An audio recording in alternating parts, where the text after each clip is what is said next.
I think that you and Garth Ennis gave proper rebirth to the Punisher in '06 when you included him in your crossover, The Civil War. Yeah.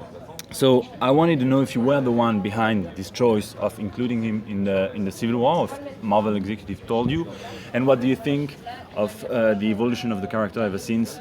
With the coming of the series, the Netflix series with oh my god! I mean, Punisher. to be honest, I would say Punisher's rebirth. I can take not even 1% of the credit for it because I wrote him in Civil War, but it's one scene or two scenes. You know, Garth Ennis for the last 15 years has been writing the best Punisher there has ever been. You know, no one had included him in a major Marvel crossover. Yeah, I mean, I tried to just write every character in that one. You know, so Daredevil's in it. You know, Spider-Man's in it. You know, everybody's in there. You know, even though it's between Tony and Steve. You know, I always feel a crossover should have everyone in it. That's the novelty of a crossover, and I love the character. I'm a huge fan of the Punisher. Like since Jerry Conway created it, I've been checking it out. But Garth's Punisher, I think, is something special. I actually think it's the most consistently brilliant book at Marvel of this new age since the Joe Quesada era began in 2000s when Garth came in and did it in Marvel Knights all the way up to now. It's been excellent, and the idea of other people writing the Punisher now makes me feel sad because I love Garth so much. But Garth's my favourite writer. I'd say for the last 25 years Garth's the most interesting writer. Aaron surprised me.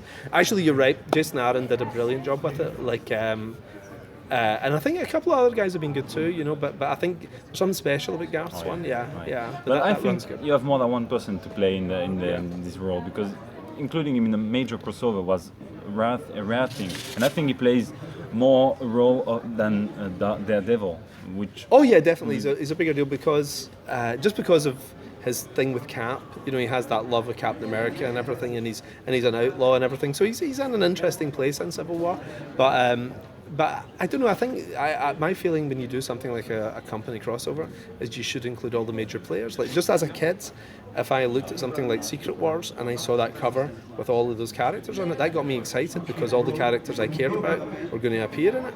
And the Punisher is one of those characters. You know, there's maybe 15, 20 Marvel characters that are just world famous. You know, who have their own movie. The Punisher's been in 3 movies. You know, yeah. So when you think about it, you know, it is kind of a big deal as a character.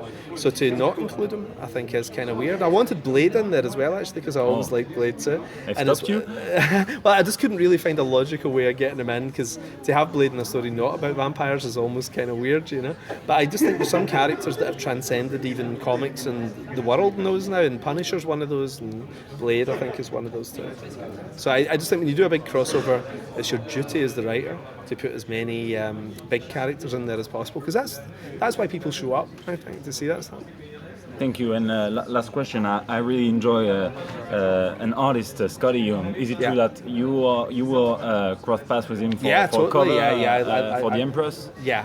Well, he's done a cover for Empress for starters, but he and I are definitely going to do a project together as well. We've been talking for about 6 months. I love him. He's a hilarious guy. He's great. His work is amazing. I absolutely love his work. And he's done a cover for Empress. It's a very unusual thing we've done with this, actually. Like, I've got a website and we have a forum on the website where people come and chat, and I love Facebook and I love Twitter You're in particular. I'm on Twitter all the time, guy. But you can't quite have the same kind of chats you can have on an internet forum. So I have Millarworld where we can talk for 3 weeks on one topic. You know, there's all these threads that we all chat about, and we're all on there every day. It's a very, very active site.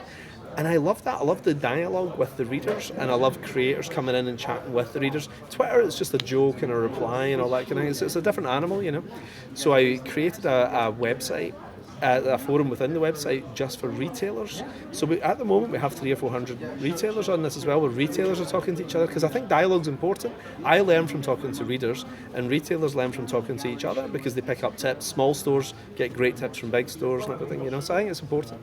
But what I've done with Skottie Young is I've got a Millarworld retailer variant, so only the guys who signed up on my forum get to order the Skottie Young cover, and everybody's like, I want this cover, and we're like, you have to join the forum or you don't get it, you know. So it's great. So Skottie, it's going to be very exclusive. I think we'll probably just print 2,000 or 3,000 of these. It's not going to be a big cover, but it's going to make it ultra rare. So I think you're going to have people going crazy to get this cover because it's a brilliant one. It's my favourite of the variants. So. Hell yeah! Thank you very much.